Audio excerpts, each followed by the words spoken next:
could say that I'm well liked, but I'll never be friendless, no. You could say that I'm alright, or you could say schizophrenic, but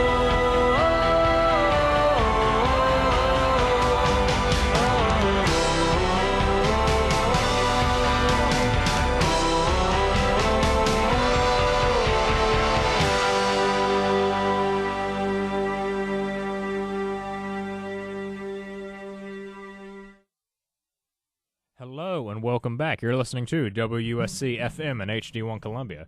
The show is Gamut. I am Cass, and we're doing something a little special here tonight. Instead of having a musical set like we normally do, we are going to have a bit of a talk show. I personally am a philosophy major here at the University of South Carolina, so I like to talk about a lot of things that other people don't like to talk about. However, just because it's boring.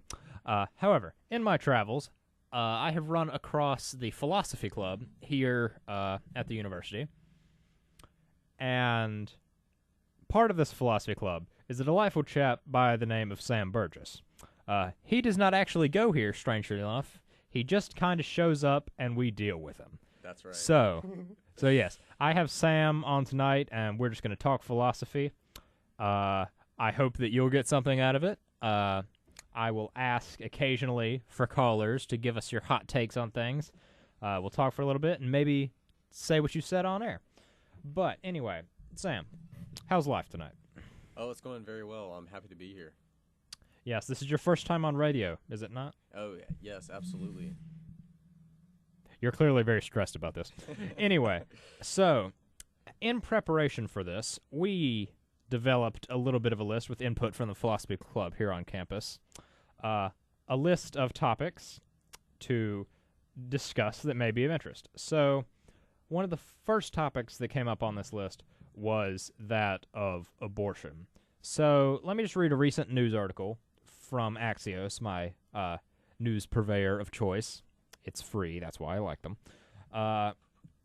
Let's see. Written on February 24th, 2019 in Axios, a new poll finds dramatic shift on abortion attitudes. The recent debate over late-term abortion, fueled by state measures in New York and Virginia that loosened or sought to loosen abortion restriction towards the end of a woman's pregnancy, has caused a dramatic shift in public attitudes towards abortion policy, according to Barbara Carvalho, who directed a new Marist poll commissioned by the Knights of Columbus, a Catholic organization. So you can factor that in when you calculate the reliability of these numbers.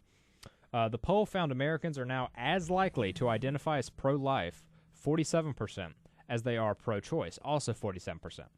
Last month, a similar Marist survey found that Americans were more likely to identify as pro-choice than pro-life by a margin of 55 to 38, a 17-point gap. The survey also found that 80% of Americans support abortion being limited to the first 3 months of pregnancy, an increase of 5 percentage points since last month's Marist poll. Marist has been polling Americans' attitudes on abortions for over a decade, but this is the first time since 2009 that as many or more Americans have identified as pro-life as have identified as pro-choice. But what Carvalho said she found most significant was that Democrats, specifically those under the age of 45, seem to be leading the shift. This month's poll found 34% of Democrats identify as pro-life versus 61% pro-choice. Last month, those numbers were 20% and 75%, respectively. So, let's see. The bottom line is that this is clearly much a debate that's, present in our society as we continue to wrestle over the proper policy for issues like this. And Sam and I have discussed this issue at length in our own time. Sam himself has done his own reading and a little bit of, writing on the matter as well. He presented at a philosophy conference last year regarding arguments around abortion. So I think that we should just start with a general survey of what, your general attitudes are towards the issue. Sure. As well as, so give us that, and then we can discuss, go into some of the arguments for and against. Yeah, basically the arguments for and against, specifically focusing on what philosophers have said. Yeah, Judith Jarvis Thomson is her name, right? Yes, Yeah. that's right. Just focusing on Thompson's violinist argument, which will be interesting, and then your particular response to it. So why don't you just give us a survey of things? Well, first you start off with like what my own personal view is on abortion, and then you. Get closer and speak louder, please. Oh yeah, sure. So first you start off with my own personal view of abortion, and then you raise the issue of like, well, what are the various arguments for and against abortion? I think it'd be more fruitful if we start off with some of the arguments for and against abortion. So I know exactly the way I'll phrase this. So in the philosophical literature, there are many powerful arguments on both sides of the abortion debate. The two arguments that I think are most influential in this debate, both pro-life and pro-choice, are found in philosophers Judith Jarvis Thomson and Don Marquis. Professor Don Marquis is a pro-life philosopher. He opposes abortion. And perhaps I'll start off by explaining what his argument against abortion was. So most arguments Marquis observed against abortion are grounded in the claim that, like, it's the fetus is an innocent human being, and by that they mean a member of the species Homo sapien. And like the second premise would be that, well, it's wrong to kill human beings, innocent human beings. That seems like a pretty plausible premise. I mean, if I were to kill Ben right now, virtually everybody would agree that'd be wrong, and it seems like a good explanation of that would be grounded in the claim that Ben's a human being. So when Marquis observed, well, how do we like avoid the conclusion then that abortion's impermissible if we follow this line of argument? And he pointed out a number of problems with this line of argument. Like, one problem is the fact that it might overcommit someone to the immorality of like killing human beings. Specifically, he was thinking about cases of, well, what about someone who's permanently unconscious?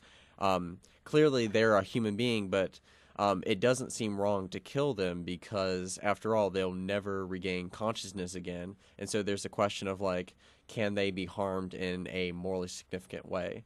And so what Marquis tried to do in his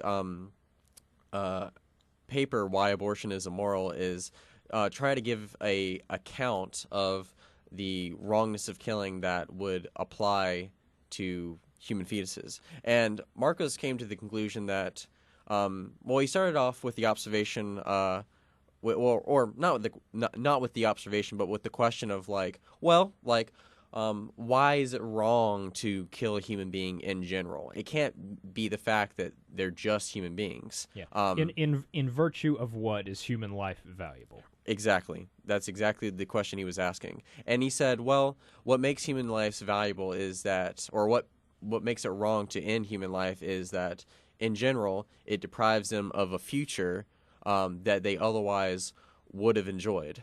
And so that, if you deprive someone of their future, then you deprive them of all the good experiences, relationships, and valuable experiences that they otherwise would have enjoyed. And so this seems to be like a pretty plausible account of like why it'd be wrong to end someone's life. I mean, after all, for example, if you turn on the news, often when someone dies, like through murder or whatever, the family of the victim will come out and saying like, oh, well, he had his whole life ahead of him. Or like, now she'll never be able to walk down the aisle. In other words, they point to future events or experiences they otherwise would have had to explain like the badness of their death. And so there's a lot of intuitive appeal in Marquis's argument. And then from that reasoning, Marquis says, well, like, why would this reasoning not also apply to a human fetus? Because after all, the human fetus is also a being that has a future like ours.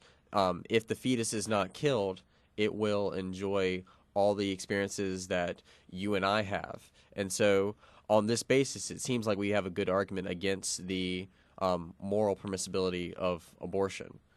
Yeah, but let me just go ahead and counter with the obvious flaw to that before I lead into what I think the violinist argument will illustrate. I'm sorry, what did you say the guy's name was again? Don Marquis. Don yeah. Marquis. I Yeah. think professor at the University of Kansas. University of Kansas, all right. So the general claim there is that killing someone, a fetus, is wrong in virtue of the fact that it deprives them of future experiences. But it could also be said that a woman, in giving birth to a child, deprives herself of future experiences, such as basically the liberty of not having to take care of a kid, which impacts virtually every facet of your life. So the calculus that we have to perform is whether or not the loss to the mother, who is an established being, is greater or less than the loss to the fetus, which is not yet a kind of established person in its own right. Because I don't think we're going to make the argument here that a fetus is a fully formed person. So, what Judith Jarvis Thomson's violinist argument seeks to do is demonstrate that even given the considerations, even if we assume that the fetus is a fully fledged person, the concerns of the mother, so to speak, will outweigh those of the fetus. The violinist example is that you buy a ticket to go and see this famous violinist who's coming to town. He's the best in the world. Why you're into violinists, I don't know. The point is, on the back of this ticket is fine print that you're fully aware of. One person from the audience will be taken to sustain the life of this violinist. So, after the concert, you black out. And then you wake up attached to the violinist physically. He is using your body to stay alive. His kidneys have failed. He needs your kidneys. You're the only person with a compatible blood type to keep him alive. The Judith Jarvis Thomson's violinist argument is that you would have every right to disconnect yourself from him, even though you knew going in that this was a possibility and that you're the only person that can keep him alive. You are bound in no moral way to keep the violinist alive. So that's the general gist of that argument, as it seeks to demonstrate that the concerns of the mother's self-determination outweigh those of a being that relies on it for sustenance, relies on the mother for life. So I'm going to put the ball back in your court and ask for your response to that general argument, which I think will possibly lead into your own example. Right, yeah, very good observations there. So first, you might have to correct me on this. You said, yes, the fetus, if aborted, would lose out on future experiences, but the mother, being forced to undergo an unwanted pregnancy against her will also deprive her of future experiences she otherwise would have enjoyed. For example, suppose she's in law school. Having this baby will prevent her from continuing to go to law school because she'll have to support this baby instead, right? So I think Marquis's response would be he's not talking about depriving someone of future experiences of that kind, like the future experiences that come up when one gets pregnant or someone's family member dies or what have you. He's talking about specifically cases where one's future is cut off completely, through death, for example. So he would say that you're not justified in ending the fetus's life because it would be of personal inconvenience to you. Because he thinks his argument establishes that it is impermissible to kill a fetus in the same way that it's impermissible for me to kill Ben right now, because Ben is a being who's wrong to kill. And Marquis's argument explains why it'd be wrong to kill Ben and the fetus. And so Marquis would say, that kind of personal inconvenience the mother would experience is not enough to justify abortion. Now, you brought up the example of Thomson. So you presented it has been a while since I've read Thomson. So yeah, if you need to correct the example in any way, have at it. Yeah, sure. So that is an example I have heard of before, but the original example Thomson gives is as follows. So in 1971, Judith Jarvis Thomson published a paper entitled A Defense of Abortion. And in that paper, Thomson argued that, she asked the question, what follows from the claim that every fetus is a person and every person has a right to life. Does it follow from accepting those claims that abortion is impermissible? And Thomson said, no, it doesn't show that, because having a right to life does not entail the additional right to use someone's body against their will, especially when it would be like extremely burdensome to do so. So in order to justify that claim, she provides the following example. So you wake up one morning and you notice that you're connected to this unconscious violinist, and you're like, what's going on here? And the doctor rushes in the doors and he says, I'm terribly sorry. Last night you were kidnapped by the Society of Music Lovers because they found out that you alone have the right blood type to sustain the life of this violinist who is dying of a fatal kidney ailment. If you unplug yourself now, he will most certainly die. But never mind that, it's only for 9 months, and once that time has passed, you can safely unplug from the violinist and without causing his death. Now, Thomson's judgment is the following. Although it'd be very nice to stay hooked up to the violinist and let him use your body in that way, nonetheless, it would not be immoral if you said, hey, look, man, like, I'm not going to let you use my body like this. Like, you know, I've got a job, I've got a family, you know, this would be extremely burdensome and inconvenient for me to have to go through this. And so for that reason, I'm going to unplug. She says, like, clearly most of us would accept that would not be immoral. And she then applies that reasoning to abortion and says, well, hey, look, why not say the same thing about a woman with an unwanted pregnancy? You know, in both cases, individual is the pregnant woman and the person who's plugged into the violinist is having someone use their body against their will. And in both cases, this is a very intrusive process and, you know, very inconvenient for them. And so it seems like we have a good analogy. And so if you accept the judgment in the violinist case that it would be permissible to unplug yourself from him and cause his death, why can't pregnant women also unplug from their fetuses, so to speak, and end their lives by having an abortion? So the example that Ben gave, where you like so to speak like enter a lottery and you like know that you might possibly end up hooked up to the violinist through going to the show. Yeah, that was an addition that was made in a later version of the argument to kind of account for the fact that when you do have sex, there always is that little chance that you're aware of. So yes. It's a modification meant to tease out the role that minor chance may play. And, right. And something else that comes up in this example is, what if you took every possible precaution against being the one chosen? A modified version of the argument is that you sleep with your window open at night and you hang the finest net available to prevent a little child seed from blowing in the window and a tree growing in your house. If you have dedicated yourself to protection in the way of putting up the net, are you then prevented from digging up the tree if one happens to laying in root? your carpet or something? Yeah. Yes. So that's just a different modification meant to kind of tease out the role that kind of consent and protection may play in responsibility to the fetus. But I apologize for interrupting. Please continue. Oh, no, you're totally fine. The only reason I brought up the fact that you modify the original Thomson example is just that maybe people's intuitions won't be so clear-cut, because they might say, well, if you knew you were going to get plugged in, possibly, then you shouldn't have done it. But I feel like, so people might not be so confident that it would be permissible to unplug in that case. But I feel like in Thomson's original example with the violinist, where you're kidnapped and hooked up, many people are going to say, like, yeah, totally, you definitely do not have an obligation to stay hooked up.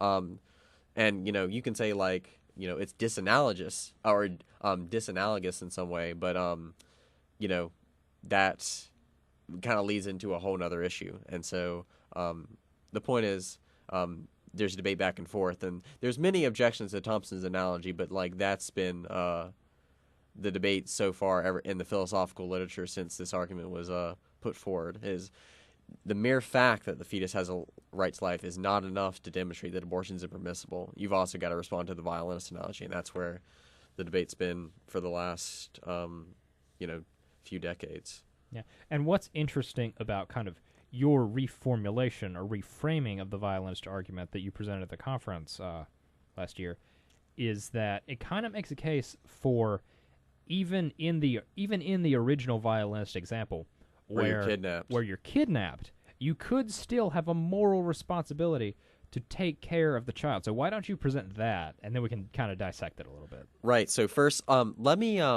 start off with some like general objections that are put forward to Thomson's analogy. That way, you can get a feel of like how this argument is responded to in how philosophers deal with this argument. So right away, I suspect many listeners would listen to Thomson's violinist analogy and think, Psh, this is a terrible argument. There's so many like important differences between that violinist case and the typical case of a pregnancy on the other hand. And so philosophers also recognize these differences, and there's been many objections put forward. So let me run through like 3 of them. So like one objection to Thomson's violinist case is that in the violinist case, you did no voluntary act that caused it to be the case that the fetus needed your body, or needed the violinist needed your body to go on living, right? But in the typical case of a pregnancy, a woman did perform an act that caused the fetus to be dependent on her or in a needy condition. And so the critic maintains that this is a morally relevant difference between the violinist analogy on the one hand and the typical case of pregnancy on the other. And so to give an analogy or an example to explain like why this objection is plausible is as follows. Like so suppose that the reason the violinist got sick is because you say poisoned his food, and that's what caused him to be sick, and now he needs your kidneys or your body to go on living for the next 9 months. In that sort of case, it seems plausible to many people to maintain that, well, yeah, now you've got to stay hooked up to the violinist because, after all, it's your fault that he's sick. And it would be unjust to say, like, oh, yeah, well, now you can't use my body, even though I'm the reason you're in this predicament. So the critic says that abortion is kind of like that, like, the woman who has sex voluntarily and then says, oh, like, yeah, this fetus is dependent on me, but now I'm not going to let it use my body. She's, in morally relevant respects, similar to the person who poisons the violinist's food or his drink and refuses to help him. So that's one objection. Another objection is that in the violinist's case, it's the way the violinist's life is ended when you refuse to help him is, a simply gentle detachment. You just unplug for him. But in abortion, in typical cases, that's not at all how it's performed. So to make it more like abortion, the critic of the anti-abortionist will say, well, suppose the only way you could free yourself from the violinist is if you took out an axe and chopped up his body into individual pieces, and then you could free yourself. Or you had to cut off his head, or like shoot him in the head or something. In that sort of case, many people would say like, well, no, you can't. If that was the only way you can free yourself from the violinist, that's not permissible. You can't do that. And so if you had that sort of judgment, you'd also have to say the same thing about abortion, because in most cases, at least, abortion is not the gentle detachment that Thomson makes it out to be. It's rather the violent dismembering, decapitation, and disembowelment of the unborn human being in utero. So, yeah, that's another problem. Another objection, and this will be the last one before I talk about my own example that I presented at the philosophy conference, is this. People will say, like, well, in the violinist's case, you're hooked up to the stranger, and it's very nice to help out those in need, but we're not obligated to provide benefits to every stranger we run across. But in the pregnancy case, the woman is pregnant with her own child, her own baby, and like biologically. And surely the critic maintains that we have moral obligations to our offspring that we don't have to complete strangers.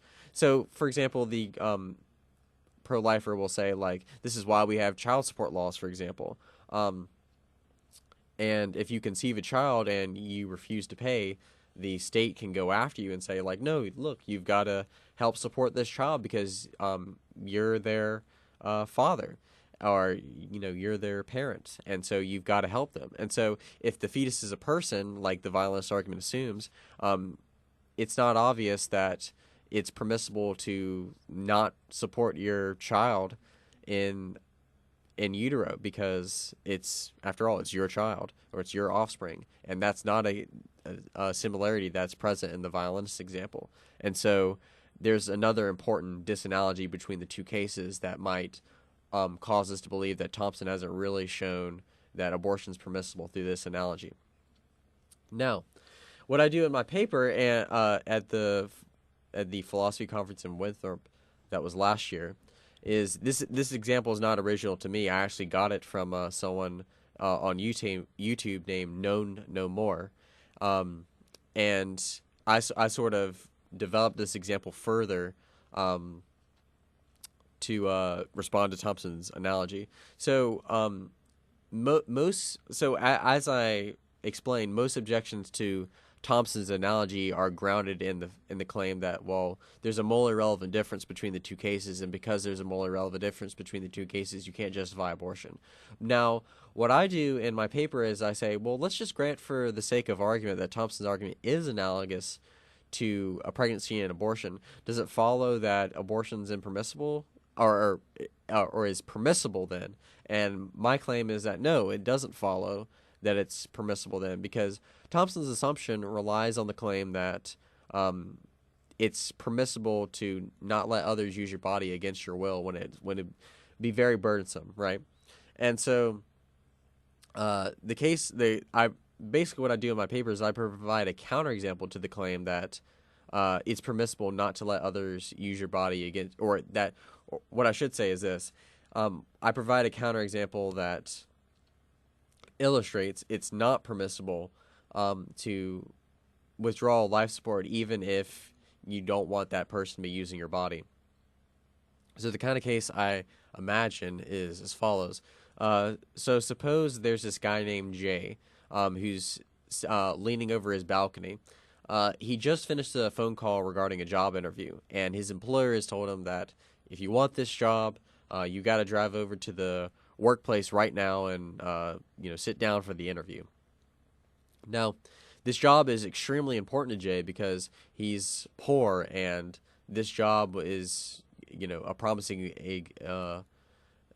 financial opportunity for him, and where he'll be able to make a lot more money than he's currently making. And so if he doesn't get this job, he'll be extremely devastated. Now, so again, he's leaning over a balcony. He just hung up the phone, and he's fixing to leave to go to the job interview. But all of a sudden, a child comes falling down from the balcony above him that he's leaning over. And in a reflex, Jay grabs the child's hand and saves him from falling to his death. Jay is not strong enough to pull the child back over the balcony, but he's at least able to prevent him from falling. And someone else sees this predicament that Jay and the child are in, and he's rushing up the stairs of the apartment floors to help pull the child up. Now, it will take a few minutes for this person to arrive at the scene to help Jay pull up the child. But Jay recognizes that if he waits any longer, he's not going to be able to go to the job opportunity that he told his employer that he would be at. And so he realizes that if he holds on to this child for any longer, if he holds on until help arrives, he's not going to get the job that he strongly desires. So he has two options here. He can either hold on to the child until help arrives and thus lose out on the job opportunity, or he can let go of the child and let the child fall to his death so he can go get the job.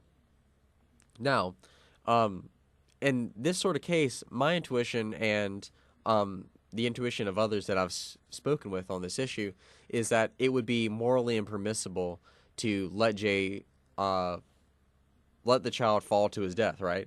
But even though it's the case that this child is using Jay's body against his will, and holding on to the child also has negative consequences for him, or is a major inconvenience for him, nonetheless, it'd be wrong.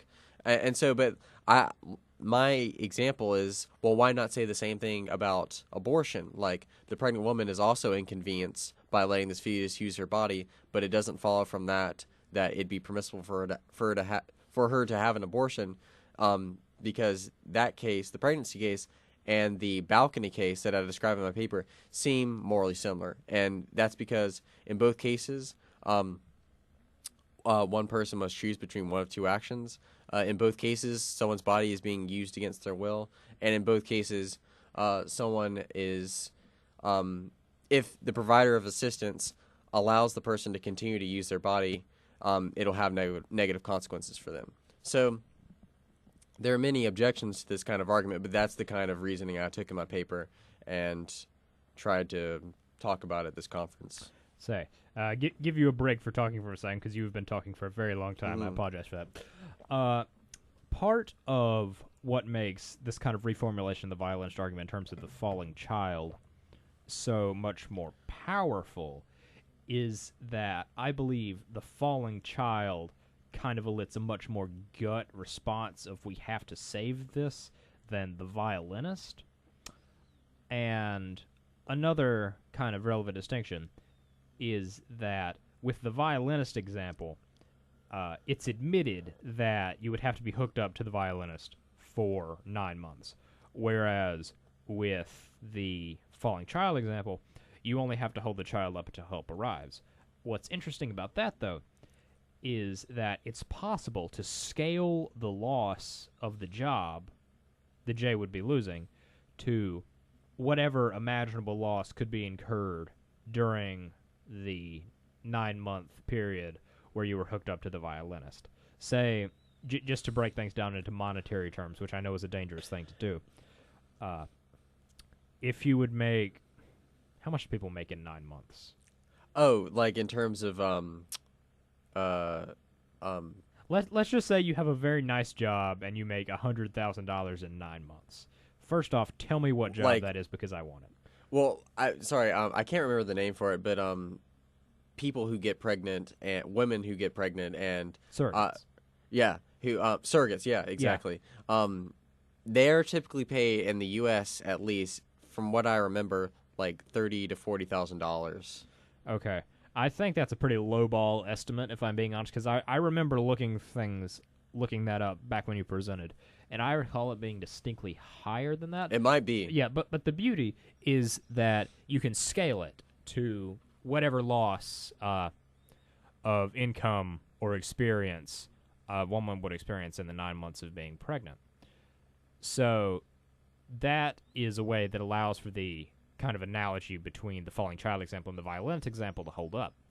Whereas in the example of the violinist, I believe that the original violinist example only kind of holds up in the original formulation where you've been kidnapped. Right. Because when you go to the concert, when you consent to it in that kind of way, so many different kind of elements enter into it that it's very difficult to tease apart at what point it would be okay to abort a fetus, so to speak, or disconnect from the violinist or let go of the child.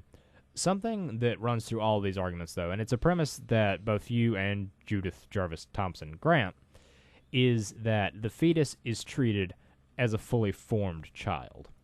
So that's all well and good in these hypothetical examples, but when it comes to real life, a lot of people don't rely on these hypothetical examples when making policy decisions.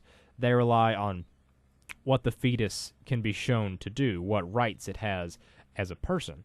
So the question then becomes, if we deny that the fetus, by mere virtue of having human DNA, is worthy of human respect, or respect as a person, at what point does it gain the characteristics necessary to have that respect that would prevent one from aborting it? At what point, in other words, does a fetus become a morally relevant person? Is it at the moment of conception due to virtue of its having human DNA and the potentiality of it one day being a full-fledged person? Or Is it when it is self-sufficient and no longer dependent necessarily on the mother? And just a critique of that phrase, of that policy point, the moment of independence, so to speak, self-sufficiency, is that as technology advances, the moment of self-sufficiency gets pushed farther and farther back. A child born at 25 weeks 100 years ago would not have made it. Whereas with today, we can keep them alive through advanced medical technologies such as incubators and various other things that I, as not a medical student, do not know. So what's ultimately interesting is, and this is kind of leading into a different question, what are the morally relevant characteristics of a person? And at what point can a fetus be said to have them? Right, yeah. So this kind of goes back into the earlier discussion of, like, what are the arguments, like, pro and con for or against abortion. So this seems to be, like, shifting into, like, the pro-choice arena of the abortion debate. So defenders of abortion appeal to, like, many different characteristics that justify us having, like, moral obligations to someone, and they'll say, like, oh, well, like, these considerations don't apply to the fetus, and so therefore we have no moral obligations to refrain from killing them in abortion. So one familiar one is sentience. Some defenders of abortion will say, like, well, the fetus lacks sentience, and by that they mean they lack the ability to experience pleasure or pain, and so because of that, it's permissible to end their lives in abortion. Now, the idea that sentience is morally relevant is a pretty plausible idea. It explains, for example, like, why many of us think that, animals might be morally considerable, and, like, why... Hold on to that particular thought.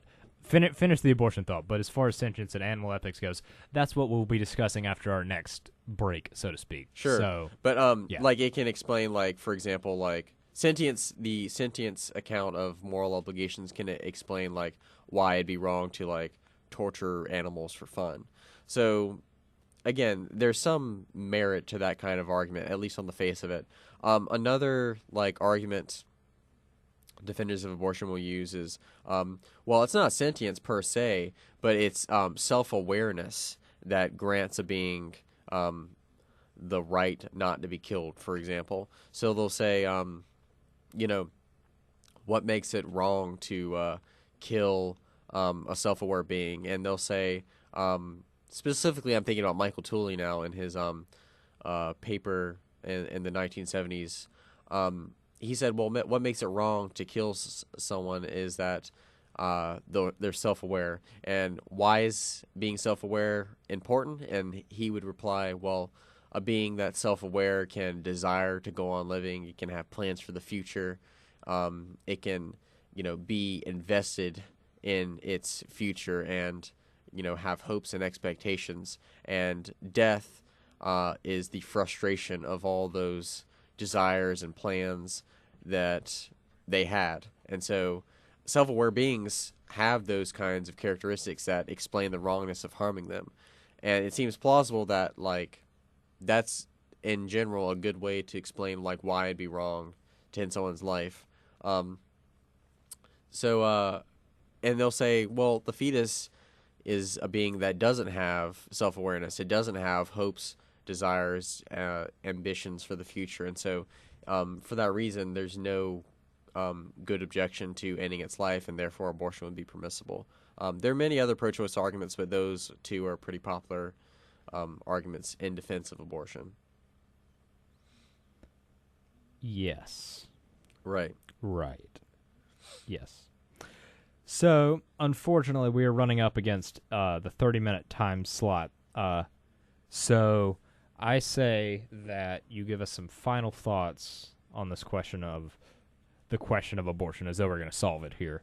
Right. If you wanted to leave people with a message or central kind of argument to listen to, what would it be? What would the main consideration that you think people should pay attention to is? First off, I just want to say that I think the issue of abortion is a profoundly important one, morally speaking. If the pro-life side or the anti-abortion side is right, then basically we're people in society are committing like a heinous act. It's evil. It's akin to like the Holocaust or slavery, for example. And so, I feel like, that issue should be taken seriously because obviously, if we care about living moral lives, we want to avoid doing evil and perform actions that are good. And so I feel like any conscientious citizen should think about the morality of abortion. And for that, I would recommend turning to the philosophers because I feel like philosophers have, through the use of reason and argument, the best way to respond to the abortion issue. So a couple of books you can check out on the pro-life side. I'd highly recommend people read Christopher Kaczor's book, The Ethics of Abortion. He teaches at the University of Loyola Marymount, and so that's a book that opposes abortion, and it defends the pro-life view very well. As for arguments in defense of abortion, I'd really recommend people check out David Boonin's book, A Defense of Abortion, who tries to argue for the permissibility of abortion on premises or grounds that the opponent of abortion accepts. And so I would say it's probably the best defense of abortion currently existing at that time. So if readers are interested in this topic and want to think about it further, those are the books I'd recommend.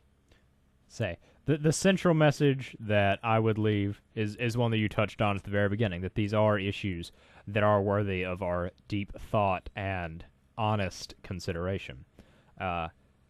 Because it's certainly not an issue that I would leave in the hands of politicians, because, as Plato famously said, there will be no end to the troubles of states or of humanity itself till philosophers become kings in this world, or till those we now call kings and rulers really and truly become philosophers, and political power and philosophy thus comes into the same hands. This is not an advocacy for philosophers overthrowing the state, because... You sure? Yes, I'm sure, because we have very little bureaucratic management skills, but True. I think that the ideas are certainly worth listening to. So we're going to take a little break here before we come back with a discussion on animal ethics. If you're interested in calling in and letting us know what you've thought of our discussion, you can reach us at 803-576-9872. That's 803-576-9872. Now, a brief interlude with Jukebox is the Ghost, Oh Emily, and then we'll be back. Keep it locked. Don't you find it curious how we can disagree? How two of us in one place can see two different things. Oh.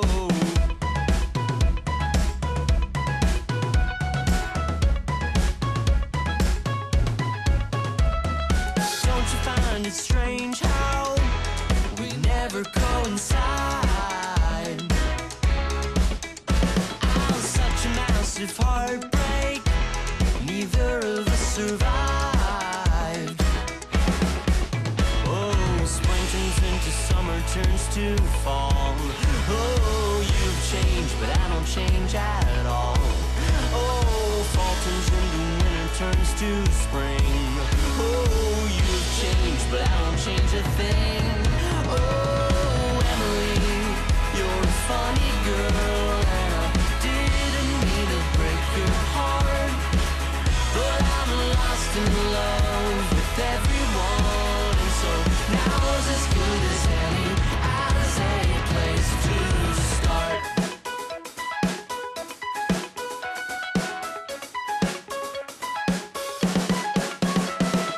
Grass to burst through concrete, and wolves out in the wild. Roots below the old streets break through after a while. Oh, everything will crumble like rocks inside a stream.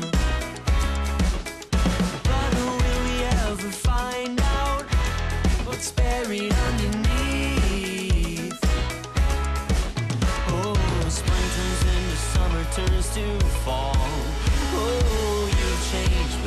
change at all. Oh, fall turns into winter, turns to spring. Oh, you've changed, but I don't change a thing. Oh, Emily, you're a funny girl, and I didn't mean to break your heart, but I'm lost and in love with everyone, and so now's as good as any, as a place to start.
Gonna lift my voice in praises, yeah. Gonna shout it, gonna sing it loud. Up in the morning I say my prayer, thank you Father for another day. Let it clear it right away. I'm alive, yes, I'm alive. Money in the bank, oh no rent. Here I am, still give thanks. Ask me how, I don't know, I ain't no pro, but I'm alive, yeah. I'm alive. I see the sun and I see the rain. Yes, I feel joy in my Father's name.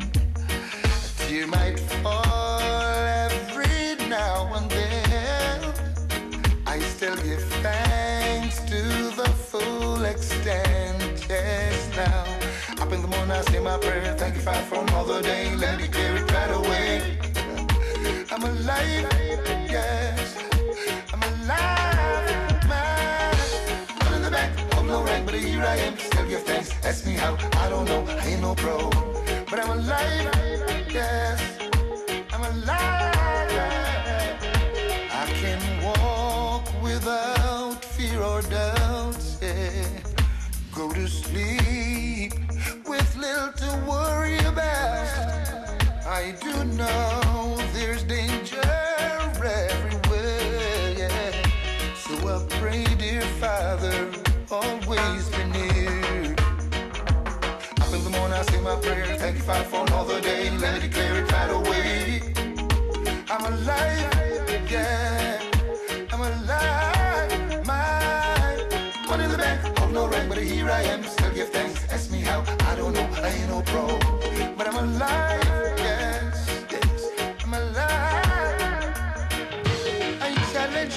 With an open mind, just in a way Judge I would design. No, I will falter, but in time I will grow, I will grow.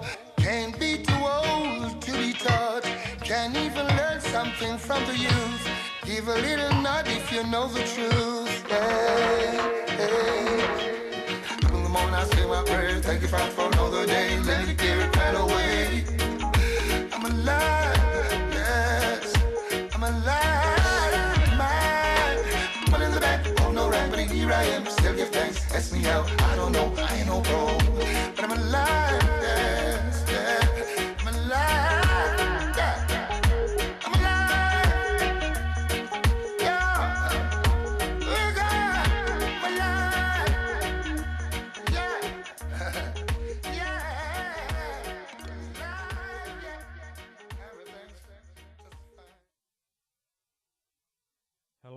welcome back. You're listening to WUSC FM and HD1 Columbia. The show is Gamut. I am Cass, and we're having a special show on here tonight.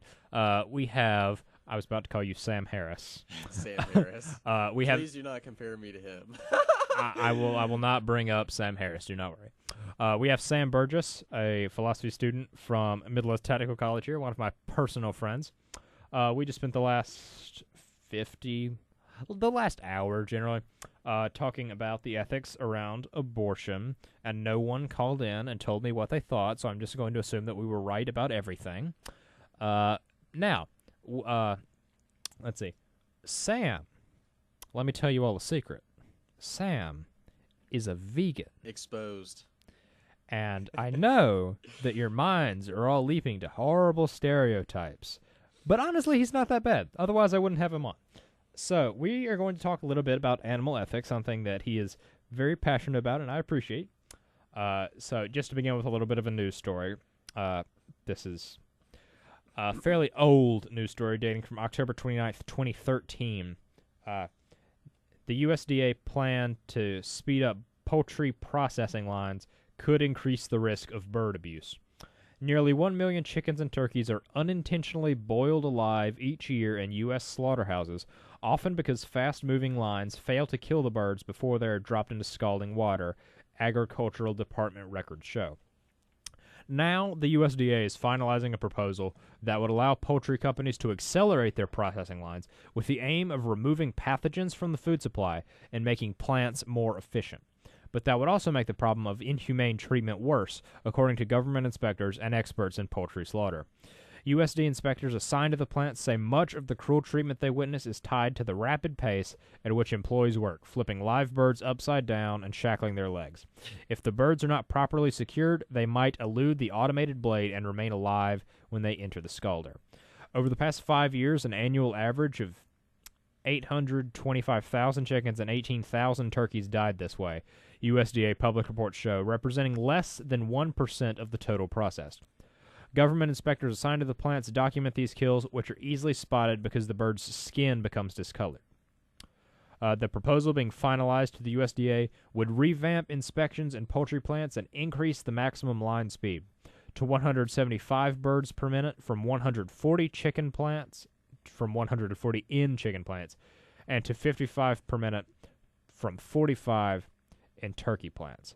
So, obviously, when you think about animal issues, the source of that was the Washington Post, by the way, before Jeff Bezos bought it. So, I think we can reasonably trust it.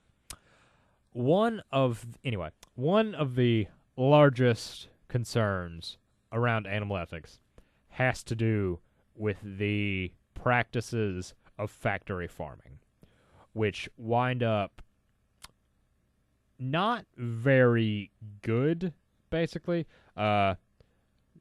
Inhumane, tight spaces, mutilation on the parts of the animals that most people find abhorrent to some degree, because we do believe that animals, in some sense, deserve a certain standard of treatment, even if it is less than that of humans, which is an issue we'll get into with biomedical experimentation later. So the question that arises is, what are the grounds for our believing that this treatment is wrong? On what grounds are the vegans better than us, so to speak? Because we are, those of us who eat meat, of which I am a member of this group, whether or not we like it, with the meat we have access to today, it's very difficult to get it in a way that does not, in some way, shape, or form, support factory farming. Unless you are wealthy enough to go the humane, all-organic, all-natural kind of route, which many of us aren't. As a college student, I'm not. In my personal experience here, let's see, I was a freshman last year, so I had to get a meal plan. But this year I'm a sophomore, and I cook for myself. And let me just say, being a budget-conscious college student, one of my favorite places to shop is Aldi, because what you'll note is that their meat prices are much lower than those of many other places. So, knowing Sam, my first thought as I stood there looking at that fridge of meat was like, why might this be? And the answer, of course, is the practices of factory farming. If we are to find these practices abhorrent, though, it seems as though we need some defense for why animals are morally relevant in the sense that we should take actions to ensure their humane treatment. So this is something that Sam has thought long and hard about, so I'm just going to turn it over to him so he can give us a general overview of his arguments in favor of perhaps not veganism, but in favor of the ethical treatment of animals, so to speak. Or you could make any argument you want. I'm turning it over. However, before I do that, knowing Sam as I do, I'm sure that this will be a coherent and very well thought out argument that will be a treat and a delight to listen to. So before we listen to it, let's just listen together as I pop the top on this lukewarm can of Diet Coke. Not a sponsor. Sam, take it away. Sure. So before I get into like the argument for veganism, I guess, I feel like it's just like in the abortion issue to give like an overall like general discussion of how the animal rights debate goes on. So again, like in the abortion debate, there's many pro and con arguments on both sides. From my perspective, I'm going to talk about the people I've read and who, from what I've seen, are the most influential. So as far as our arguments for the better treatment of animals, increased animal protection, by far the most influential philosopher to develop arguments in this area is Peter Singer. Peter Singer is a bioethics professor at Princeton University. In 1975, he published a book called Animal Liberation, which gives the arguments for ethical veganism, or at least ethical vegetarianism. So Singer's argument starts from the moral principle of equal consideration of interest. Basically, the moral principle claims that we ought to treat like interests alike. So if Ben and I both have an interest in avoiding pain and being free from harm, both our interests count equally. They should both be equally respected and regarded as, important. And Singer says that this is a principle that, virtually all moral theories accept as plausible. And so it's starting from like a premise that, people who oppose animal welfare or at least increase animal protection will accept, or so Singer claims. And further, Singer thinks there's a lot of explanatory power in his equal consideration moral principle. It explains, for example, like why it'd be wrong to deny women the right to vote, because after all, women and men both have an equal interest in voting because they both desire or value to vote and to be politically active in their society. It also explains the immorality of slavery, because both black people and white people both have an interest in being free and having their autonomy respected. And so it explains why it'd be immoral to enslave African Americans, because it ignores their interests, and that's wrong. Now, Singer generalizes this principle and says, well, why does this principle not apply to animals? Because after all, animals, he claims, have an interest at the very least in not being subjected to pain, because pain is something animals desire not to be in. For example, if you set an animal on fire or you beat them or whatever, like obviously they're going to run away and try and escape the pain, which suggests that at least at face value they desire not to be in that sort of state. And admittedly, Singer says, animals don't have the same interest as human beings, but this is no basis for ignoring the interest that they do have in common with us. So, for example, like an animal doesn't have an interest in voting like women do, but or let's say driving a car like adult human beings do, but nonetheless, they do have this interest in avoiding pain and suffering, and that's an interest that should be respected. Now, a critic might say, well, look, they've got to have identical interests with us across the board, or else they aren't going to, then they shouldn't count morally. And Singer's response to that is, well, consider human infants. They also don't have, interest in driving cars or voting or, what have you. But they also, like the animals, have an interest in avoiding pain and suffering. And so if we can accept the claim that, we have a duty not to inflict pain on human infants, despite the fact that they don't have identical interests with us, we should also say that about animals. And that applies more generally to arguments against animal rights. So many people will say, for example, animals aren't rational beings, or they don't have concepts of justice or moral wrongness.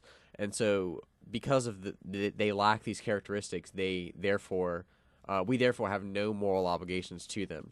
But Singer rightly points out that, hey, look, human infants don't have those characteristics either, but we don't then conclude from that it's permissible to, use them in experiments or what have you. WUSC, Cass here.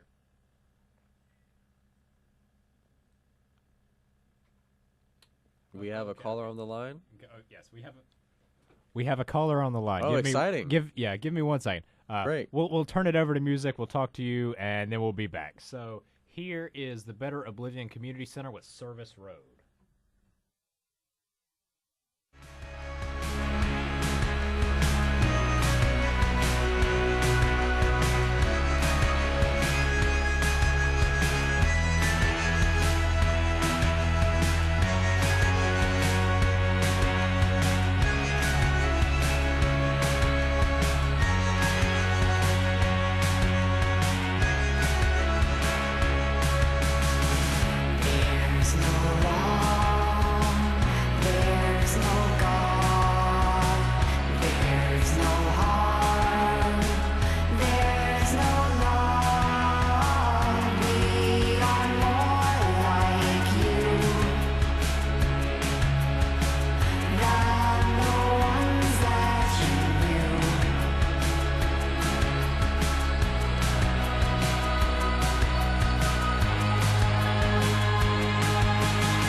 Hello and welcome back. You're listening to WUSC FM in HD1 Columbia. We had a caller there that we wanted to talk to a little bit, so now we're just going to continue our conversation in general.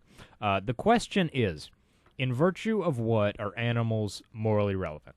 Why should we treat them ethically in the same way that we would treat humans? Basically, if we wouldn't enslave people or keep them in factory farms, why are we allowed to do the same things to animals? And Sam has presented several arguments so far that relate to, let's see, like interests alike. We have an interest in avoiding pain. We at least should respect that interest on the parts of animals. He also points out that or he was getting into the argument from rational beings. So I suppose I will let him continue with that. Right. So, I was explaining Singer's argument. I think I'll just sum it up at this point and then go on to another view that opposes animal rights. So Singer's argument is basically that, the moral principle of equal consideration is true. We ought to give equal weight to like interest, and with regards to animals, since animals share a similar interest with human beings, not to be cause pain, we should respect that interest. But it follows from accepting that claim that virtually all our practices of animal experimentation and farming of animals are impermissible, since those practices ignore the interest of animals and not being caused pain and suffering. And so we have an argument for veganism, at least in those sorts of cases. I actually don't think Singer's argument is so powerful.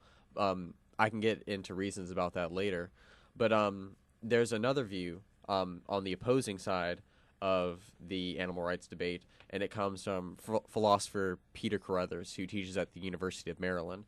And Carruthers' view is basically this: animals they do not count morally because they're not rational beings. And you might say, well, why does being a rational being matter? And Carruthers maintains that it matters because the contractarian theory of morality is true. Now, what is that? So, in philosophy, there's this branch of moral philosophy called normative ethics. And normative ethics deals with questions like, what is the right action in various cases?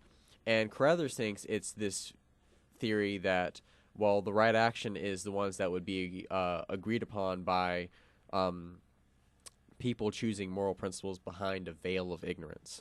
So he's borrowing this moral theory from John Rawls. And basically the idea behind the moral theory is this. Suppose that we're trying to figure out what's right and wrong, and we ask, well, how do we go about doing that?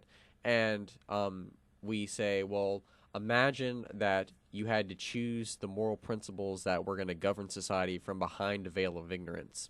Now, what does that mean? It means that I'm sorry, who did you say this was? Peter Carruthers. Peter Carruthers. And his influence coming from John Rawls. John Rawls, okay. Contract. I remember that Rawls was the veil of ignorance, so yes. Please continue, sir. Yes. So how do we decide the best moral principles to govern society? And we go from behind the veil of ignorance. And now what is that? Basically, the veil of ignorance is such that you will not know what place you will end up in society once the moral principles have been chosen.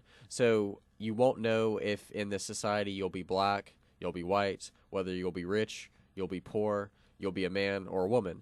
And so if you were to select a rule that would treat, let's say, minority groups unfairly, and you might end up a minority, you would want to select rules that are going to have the best, worst outcome, right?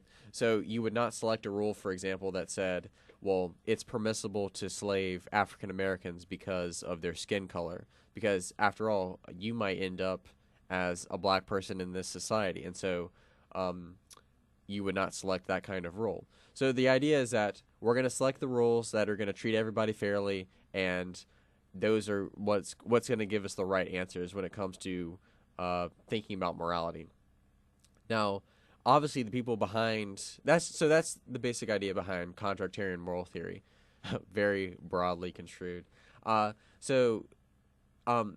Carruthers applies that moral theory to the animals issue and comes to the following conclusion. He says, well, animals, they're not rational beings, right? They're not the sorts of beings that can conceptualize or come up with rules that would govern society. And so because they are not beings that are rational, that can be parties to agreeing on rules that are the end product of the moral contract, they do not count morally.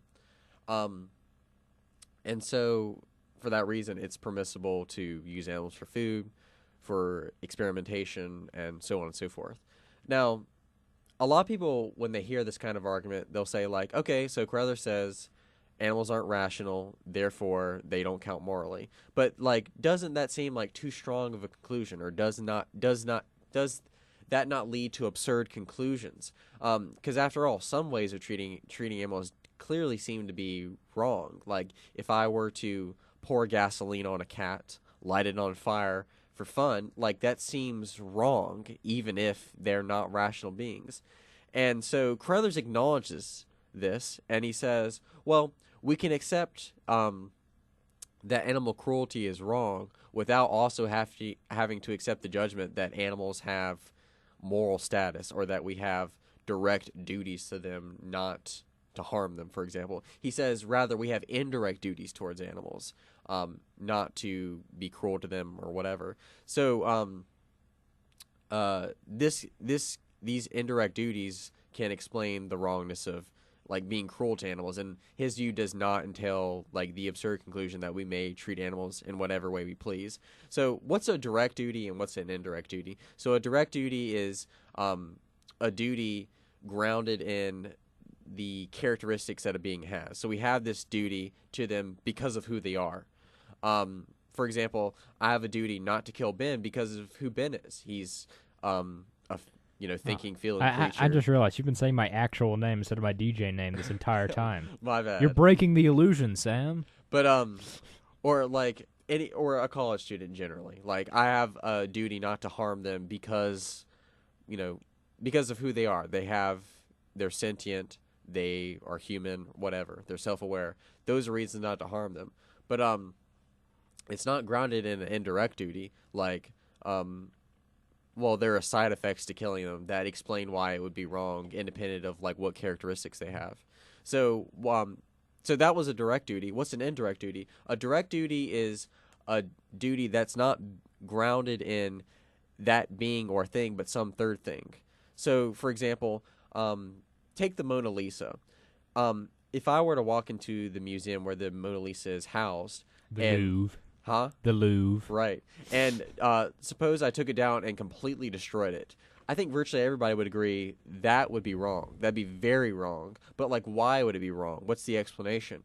The explanation is not that, like, I've wronged the painting, right? Like, there's nothing about the painting that explains the wrongness of destroying it. Rather, it's wrong because of the harm it does to third parties. Namely, this is valued by other human beings, and it's valuable for future generations of human beings to see and appreciate. And so that explains why it's wrong, not because of the, something about the painting itself that explains the wrongness of harming it. So Carruthers applies this reasoning to animals. So, for example, to borrow an example from my own angle, if I go up to Ben's dog and break his leg, I've done something wrong, but what's the explanation of the wrongness? The wrongness is not, because I harmed the dog. That's not why it's wrong, Carruthers maintains. He says it's wrong because of the harm it does to Ben. I've damaged his property. So that's why it's wrong. And so animal rights opponents take this line of reasoning when it comes to responding to the claim that their view entails that we may treat animals in whatever way we please. They maintain, no, that's not an implication of their view, and so therefore it's not implausible and should be accepted.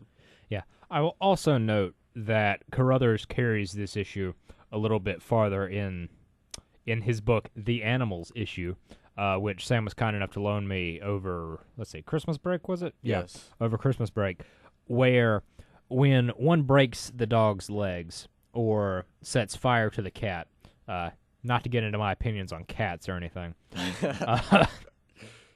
but the wrong done is not doesn't have to be merely in the sense that you've damaged someone by damaging their property. It can be wrong in the sense that it reflects poorly on your character as the kind of person who would do that. That your indifference to animals in some way translates to an indifference towards humans. Right. Yeah, that's just another reformulation of the view that was presented later in the book. let's see, Carruthers he revisits the example many times of Astrid in her spaceship Yes. throughout that book. The general gist of the thought experiment is that Astrid is super rich. So at the end of her life, I believe it is, she erects a monument to her husband that is important for different reasons. But she gets off in her spaceship, she blasts off into space, and she brings her cat with her. So the thinking is, if she loses all communication with Earth eventually, so if she harms the cat, no one's going to know about it. There's no one else there, so her actions could hardly be said to have an impact on anyone else. In virtue of what then is harming the cat wrong? I honestly don't remember Carruthers' answer to that question. Right. So Carruthers in his book actually gives two different indirect duty views. Like, one is like, well, the indirect duty is grounded in to not cause unnecessary offense to animal lovers. So if you're cruel to an animal, it's going to offend animal lovers, and that's why it's wrong. But Carruthers quickly acknowledges that's not a plausible view because of the Astrid example. Like, suppose you were completely devoid of human contact. No human would ever find out about it if you were cruel to this animal. So what explains the wrongness then? And Carruthers says, well, it's not grounded in offense it would cause to animal lovers. It's grounded in the fact that it would cause, it would reveal I'm thinking of Timothy Shaw now, but I feel like it would reveal a corrupt character or a cruel character. I think that's actually the word he uses, a cruel character. And so it would be wrong because it shows a cruel character, and that's wrong. And Carruthers thinks, and this is true even if no human ever finds out about the animal cruelty. So it kind of takes like a virtue ethics approach at this point.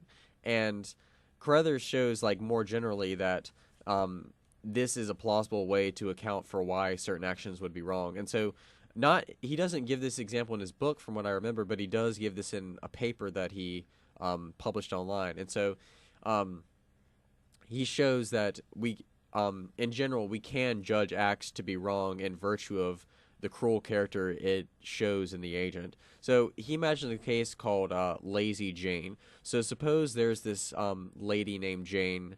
She's a doctor. She's at a medical conference, and she's sitting in the bar. And she sees this guy walk in, and all of a sudden he starts having a heart attack. And in response to this, Jane does nothing. She continues to sip her drink. But and so the guy just has the heart attack. Now, I think Carruthers maintains that virtually all of us would think that sort of action would be wrong, even if it's the case that, say, because it's at a medical conference, all the other doctors rush to assist the man and provide him, assistance and cause him not to die. Even though, like, the guy did not die and was not harmed at all by Jane's inaction. Nonetheless, like, her action was wrong because it shows a cruel character. It at least shows that, she's insensitive and lacks the kind of spontaneous, action to, help someone who's clearly in need and who can be easily assisted. So, Carruthers maintains that, this account can be generalized to animals. And he says, well, in the same way, cruelty towards animals is wrong, not because of the harm it causes the animals, but because of the cruel character that it shows in the agent or reveals about the agent. But someone might ask, why is a cruel character a bad thing? Why is it bad to reveal a corrupt character in the agent? And he says that, well, revealing a corrupt character or making yourself develop a cruel character is more likely to make yourself disposed towards cruelty towards humans, and that's why it's wrong. So that's Carruthers' view. So, and pardon. And I also think it's important to note that this whole argument of Astrid and kind of secondary duties is meant to give us a justification for why it is wrong to abuse animals, even if other arguments fail at demonstrating that they're worthy of our moral consideration. You personally would adhere to the view that harming animals is wrong in itself as kind of a primary duty instead of in reference to people who own the animals or the revelation of a cruel character, because animals have a kind of a like interest in avoiding pain. So just to kind of give a little bit of backstory here to the audience, the book that Sam loaned me, which was The Animals issue by Peter Carruthers, was kind of the framework for an online debate that we had over the winter break. So it was on this website called Debate Art, I believe. Yes, where people get to vote on who won. Now, I'm just going to go ahead and say it.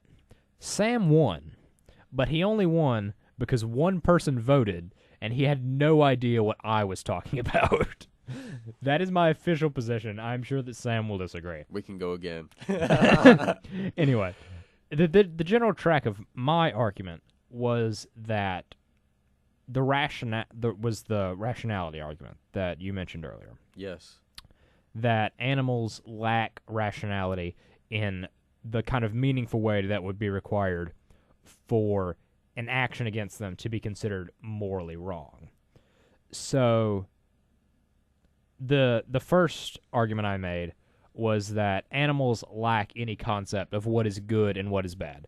They know pleasure and they know pain, but they don't have the mental concepts necessary to ascribe good and bad to that pain in a way that causing them harm could be said to cause them a moral wrong, like it is with a human, because a human clearly has a conception of, oh, pleasure is good, oh, pain is bad. It's a moral issue.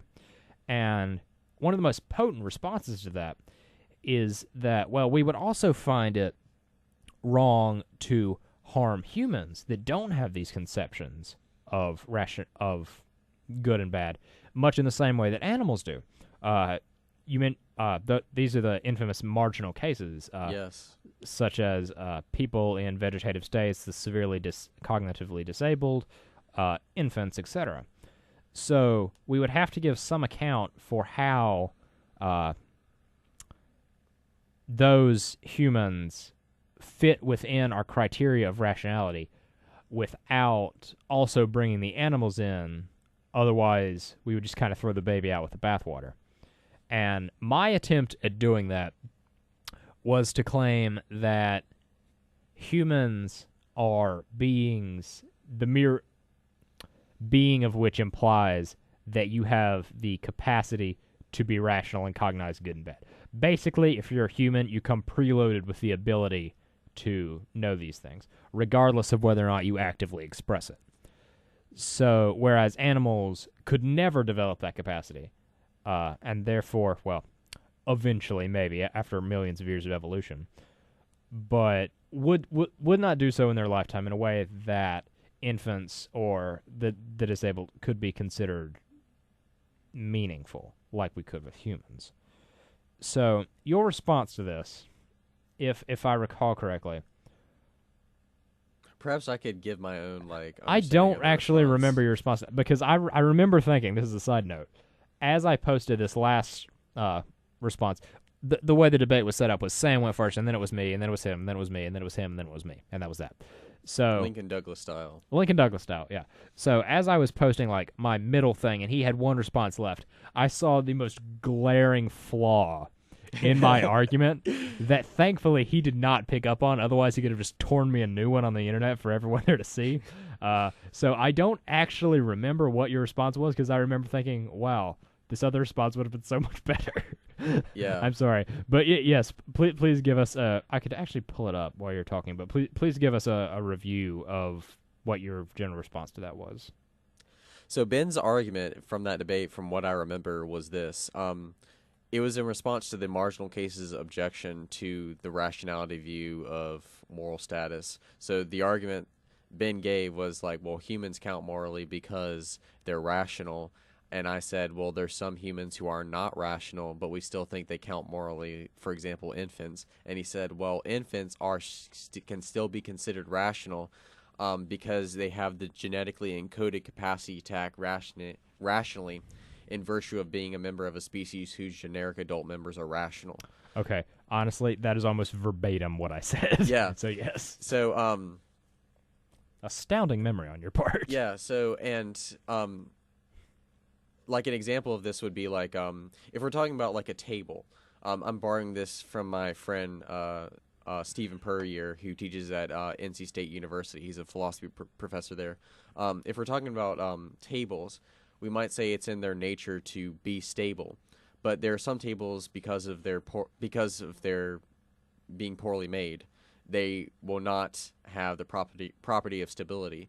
Nonetheless, still the generic table does have stability. It does have that property, and so it still makes sense to think of them as stable, even if like there are some examples where they're not stable. So in a similar way, Ben would maintain humans can still be considered rational beings because the generic human's rational, even though some humans, such as infants or the severely disabled, are not rational. So the critic of like Ben maintains that, you know, humans can still be considered rational, and the marginal cases objection that I put forth is unpersuasive.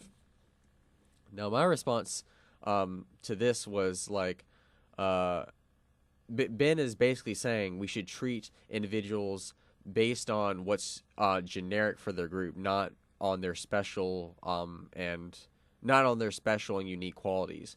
So I object to your usage of the term generic, but I will voice that complaint later. Sure, I just wanted to lodge it there for a Also, it's the bottom of the hour, so let me get into my DJ voice real quick. You're listening to WUSC FM in HD1 Columbia. Thank you. Please continue. I have to do that to comply with FCC regulations. Cool. Yeah. So my response to this was like basically. So again, Ben was saying we should treat humans based on what's generic for their. We should treat individual humans based on what's generic for their group, rather than like on their special and unique qualities. So I basically provided a counterexample that I picked up again from my friend Nathan Nobis, who's an animal ethics professor at Morehouse College. He's written a lot on this issue. And the example he gives to this line of argument is as follows. Suppose there is a blind person who goes to the DMV and demands a driver's license. And your response to her is like, oh, your request is unreasonable because you're blind. She agrees with you, but then reasons as follows. Although I lack the immediately exercised capacity to actualize sight, nonetheless, the generic member of my group can actualize the ability to see. So therefore, I should be treated like I can see even though I as an individual can't. And so this was meant to demonstrate that Ben's argument leads to absurd conclusions. Namely, it entails that it would be impermissible to deny this woman a driver's license even though she's blind. And this suggested to me that we should treat individuals based on their individual and unique and specially morally and their special unique qualities, not on what's generic for their group. And so that suggests to me that that's not an adequate response to the argument from marginal cases if we apply that reasoning to the animals issue. Okay, so my then response to that is that the example of the blind person is a very good argument because it actually helps to kind of draw out what I mean when I say that something is generic for a group, as you put it. And this is my issue with the term generic. Generic implies that something is generic if it's merely a trait that's held by a majority of the population. The standard member. It is not, quote, necessary to the thing's existence. It just happens to be a factor that most members of a group have. Say, for instance, I'm trying to come up with an example. It is not essential to a horse, that a horse would eat meat.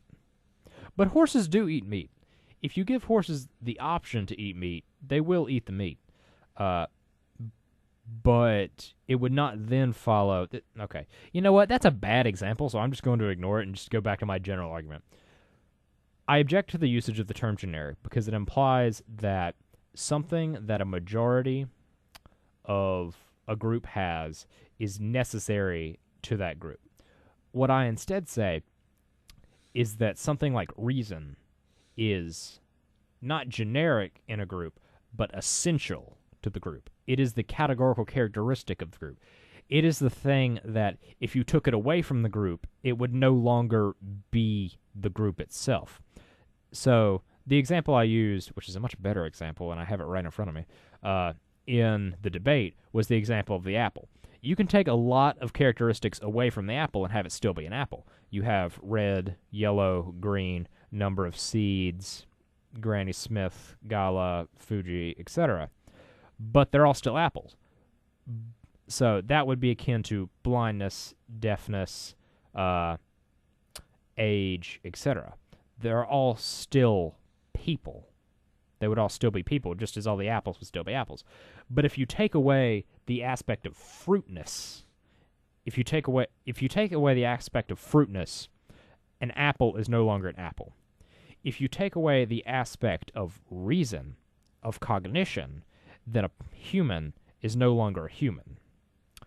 So that is the kind of distinction that I would make to prevent running up against the blind driver kind of reductio ad absurdum issue. So I would say that the general claim is that humans as a group, the fundamental principle of us as a group is that we have reason. Therefore, we can treat all members of the group as beings that have reason, even if they cannot express it at the moment. Now, we're running to a close on our time of animal ethics here, so let me just go ahead and present my own point at which that argument kind of fails, and then you can close with some thoughts. So, the argument I just presented claims that reason is essential to being a human. The problem is that reason is not essential to being a human. Reason is essential to being a person, a morally relevant person. We think of humans all the time that are not morally relevant, such as murderers, etc. You could inject human DNA into a sheep. The sheep does not automatically become morally relevant, even though it has human DNA. So, the distinction between a human, as in member of Homo sapiens, and a person, as in a rational thinking member of society, I think is an almost fatal one to my argument, because it's impossible to deny that an infant or a cognitively disabled person is a human. But, okay, let's just rather say it's impossible to deny that a baby is human. It is much easier to deny that a baby is a person, in the sense that it is a functioning member of society with all these rational concepts, etc. Now, that is a claim that some people would make, that a baby is a person, and I think it's the argument that you have to make if my argument is going to hold up. I'm not sure it's one we can make. I'm still thinking through that myself. But that was generally my response to that. So, kind of dragging it back to the whole question of animal ethics. What we just presented was kind of our back and forth over what are the grounds that we should respect animals on. My stance on the issue is that we are not bound to respect animals in the duty kind of way because they're not rational creatures that can have these concepts of good and bad, whereas I believe Sam opts for the view that reason isn't necessarily the most morally relevant criteria. There are more fundamental kind of things, such as pleasure and pain, that give us insight into the lives of these animals and allow us to make proper kind of decisions on their behalf, even if they lack that kind of autonomy for themselves. We would have a responsibility to treat them well, even if they cannot articulate that they want to be treated well, because it's just an implicit assumption of being a living thing that one would like to find pleasure and avoid pain. So that's my general summary of his position. So I'll turn it over to him for a little bit just to tell me how I was wrong, as I always expect, and then just to end with some closing thoughts on animal ethics. And then we will have one more song, and then I have something that's been on my mind recently that I think will be interesting. It has to do with Nazis. So I'm sure that everyone will be eager to tune in for that. So, yeah. Sam, give us your closing thoughts. Closing thoughts, like... on animal ethics, generally. Well, there's a lot to say about animal ethics. I think, like the abortion issue, this is something that should be thought about, that people should think about and seriously consider. Because, obviously, animals are harmed in a variety of ways through animal experimentation, through the meat, dairy, and egg industries, through entertainment industries such as the circus, and through clothing, for example. So animals are harmed in a variety of ways, and so I feel like if animals do count morally, then obviously we are doing evil things to animals that should be stopped.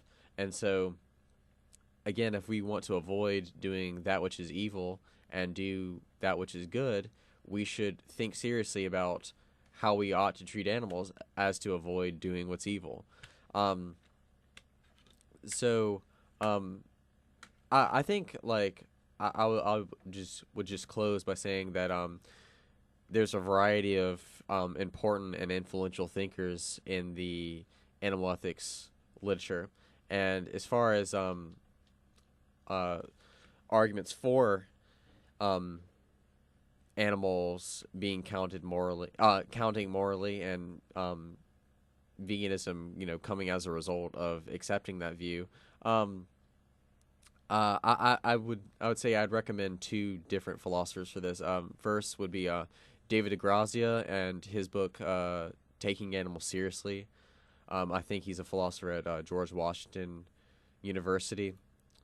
The other philosopher I would recommend that people check out would be Nathan Nobis.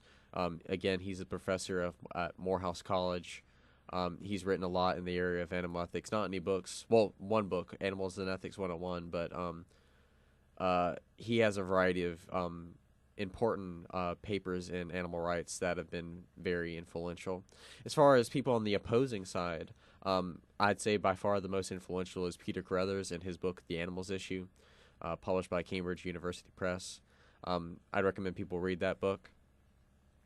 Another influential person who opposes animal rights would be Carl Cohen. People could check out his paper that defends animal experimentation. I would just suggest that people think more about this issue and come to their own conclusions on this issue after thinking about it for themselves. And that's all I would say about it. Oh, and I should say I can't leave out Mylon Engel. Mylon Engel is a professor of philosophy at I think the University of Illinois. He's written a paper called The Immorality of Eating Meat, and it defends, what's interesting about his arguments in that paper is he defends the quote-unquote animal rights position without appealing to controversial premises like Peter Singer, in claiming that animals are equal, or like Tom Regan, like animals have a right to life, or any of these controversial assumptions that could reasonably be doubted. And so he argues for veganism on like the most modest assumptions. And so I'd really recommend that people check out that paper too, to develop an informed view about a pro-vegan argument for the animal rights view. So yeah, I feel like that's all I'd have to say about it. And Ben, I'll turn it back to you. All right, sounds good. So we're going to have one song, and then we'll be back where I'm going to bounce a new idea off him, and you will get to see his unfiltered reaction. Great. I bet you can hardly wait. Anyway, so for a song, here's Ladytron with The Animals. Keep it live.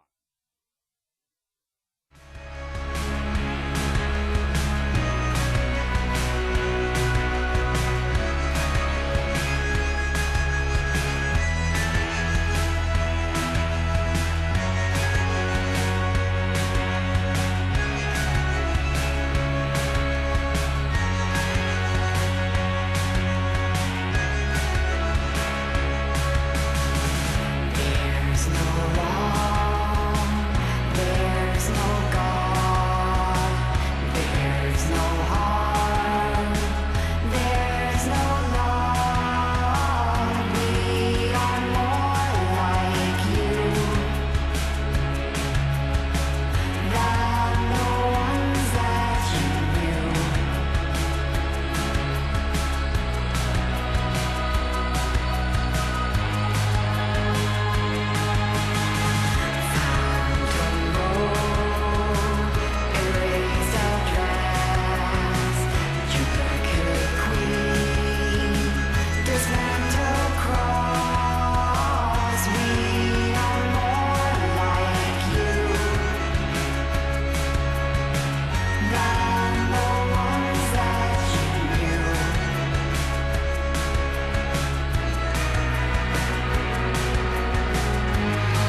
welcome back. You're listening to WUSC FM and HD1 Columbia. The show is Gamut. I am Cass. And we're here with Sam Burgess, a good friend of mine. We've been talking philosophy for the past 2 hours. So, just to wrap it up, I'm going to present a general idea that I've been rumbling and tumbling about in my noggin, just to see what Sam thinks of it, and depending on, well, and what you think of it too, if any of you would like to call in. So, the general gist of, well, let me start with the story first. So, last semester, a religious group on campus that Sam and I both are aware of the existence of hosted a speaker who argued that homosexuality was basically not good. It was immoral, against the interests of the state, etc., etc. And a lot of people turned out to it. Sam and I were both there. It got hostile fairly quickly. And I was speaking with some of the more aggressive people, so to speak, afterwards. And the general consensus that emerged was that the university should not be giving a platform to those kinds of arguments, to those kinds of views, because they're obviously wrong. I will admit that they're wrong. Note, this isn't a religious statement of any kind. I'm steering well away of that. But it does raise an interesting distinction between listening to an argument and giving a platform to an argument. Because the language that was used that night was, we are not going to legitimate these views by listening to them. And as this religious group attempted to host another forum kind of like this, because there was so much interest in the first one, and they reached out to people, the answer they got was, we are not going to legitimate these kind of views by listening to them. And this is another... This isn't just an argument you hear on college campuses. It's something you hear all the time. In my medical ethics class, we recently read an article in the New York Times called Unspeakable Conversations that was published back in 2003. It was written by a lady by the name of Harriet McBride Johnson, who unfortunately has passed away now. She lived in Charleston. She was a doctor of something. I forget what. Pardon me. But basically, she was pretty much heavily disabled. And Peter Singer, who we've mentioned before in the animal ethics segment, has somewhat controversial views about how disabled people should be treated, or not disabled people should be treated, about the moral permissibility of, say, aborting fetuses for reason of disability, which is what we were talking about in the medical ethics class. And what McBride Johnson writes in her essay, the group she's part of was called Not Dead Yet, which argues that even people with severe disabilities are worthy of living, so to speak. So, Not Dead Yet says, and this is a quote, "And I completely agree that we should not legitimate Singer's views by giving them a forum. We should not make disabled lives subject to debate." So, a distinction, and then my argument. We should not legitimate Singer's views by giving them a forum. The question is the distinction between listening to an argument and giving it a forum. When you give something a forum, you broadcast it. So, giving someone a forum would be the equivalent of me inviting Ben Shapiro or someone on this radio show and then broadcasting their views, because you're giving them the opportunity to project their views to the world. Merely listening to their views, as in the case of the anti-homosexuality speaker or McBride Johnson here in her conversation with Singer, is not the same as putting up a forum. And I fully agree that we should not legitimate kind of white nationalist, neo-Nazi, horrible views like that by giving them a forum, because that's a morally atrocious thing to do. We should not give them a forum. We should not broadcast them because they're bad ideas. But the argument that I'm going to make is that even though they're bad ideas, even though they're obviously wrong, we should still listen to them. And I'm going to make a moral argument for it. Here's what I have to say.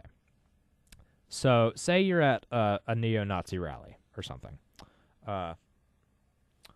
and you see these people spouting this rhetoric, and you see it's going to lead to some very bad stuff going down. when you see that it's going to lead to some very bad stuff going down, would you not feel a responsibility to kind of intervene and correct it before the bad thing went down? I would say that this kind of scenario is analogous to, so you walk into, or you're walking down the street, and you see a man pull out a gun about to mug someone. So you see it happening. You have an opportunity to prevent it. You know something bad is going to happen. Are you morally obligated, or a better question is, would it not be a moral wrong to turn away? Because in that situation, with the power to intervene, we would say that you certainly should intervene. Whereas intervening and kind of counteracting the actions of the mugger would seem to be analogous to, intervening in the actual discourse with these neo-Nazis. Whereas the view that many people seem to have taken about the legitimation of views merely by speaking with them is to say that intervening and attempting to prevent this mugging is legitimating the view that mugging is okay, is something to be discussed, when it's obviously not. So this is a very kind of nascent idea. I haven't formulated it very well.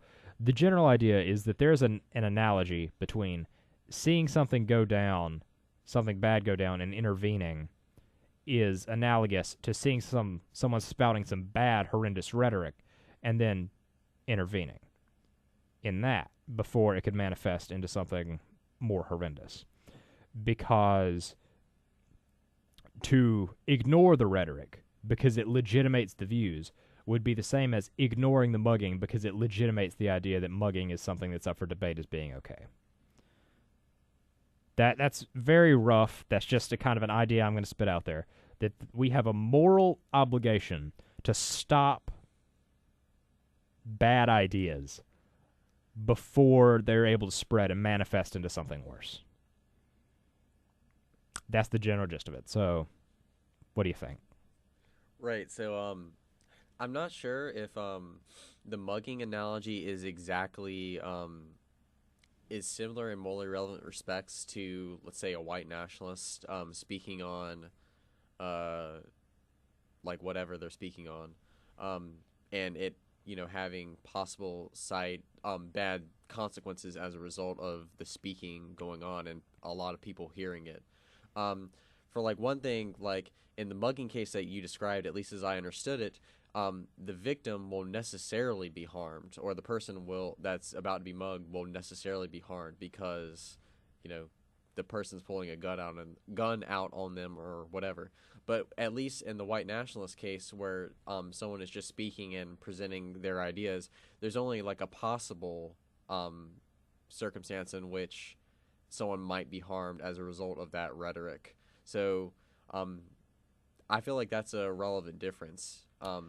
I agree that that's a relevant difference, but I would also say that it perhaps doesn't impact the very core of the argument, because the goal is,